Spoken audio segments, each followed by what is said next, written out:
गडकिल्ल्यातून राखले स्वराज्य, गडकिल्ल्यातून स्थापले स्वराज्य, गडकिल्ल्यातून मावळा लढला आणि गडकिल्ल्यातून महाराष्ट्र घडला. छत्रपती शिवाजी महाराज हे नाव घेतल्यावर मराठी माणसाचा ऊर अभिमानाने भरून येतो. कारण मुठभर मावळ्यांना घेऊन हजारो सैतानांना नडून छत्रपती शिवाजी महाराजांनी हे हिंदवी स्वराज्य उभं केलं. छत्रपती शिवाजी महाराजांच्या पराक्रमाची साक्ष असणाऱ्या आणि मराठा साम्राज्याचा ज्वाजल्य इतिहास असणाऱ्या रायगड, राजगड, प्रतापगड, पन्हाळा, शिवनेरी, लोहगड, सिल्लोर, सिंधुदुर्ग, विजयदुर्ग, सुवर्णदुर्ग, त्याचप्रमाणे खांदेरी आणि तामिळनाडूमधील जिंजी या 12 गडकिल्ल्यांना युनेस्कोकडून वर्ल्ड हेरिटेज अर्थात जागतिक वारसा वास्तू म्हणून दर्जा दिलेला आहे. खऱ्या अर्थाने ही आपल्या महाराष्ट्रासाठी अभिमानाची गोष्ट आहे.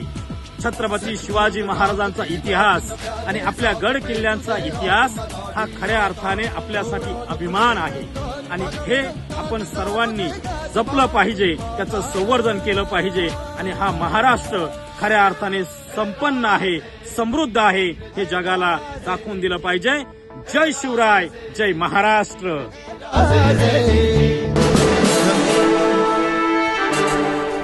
लाज आहात तुम्ही. अरे गर्व बाळगा मराठी असल्याचा गर्व.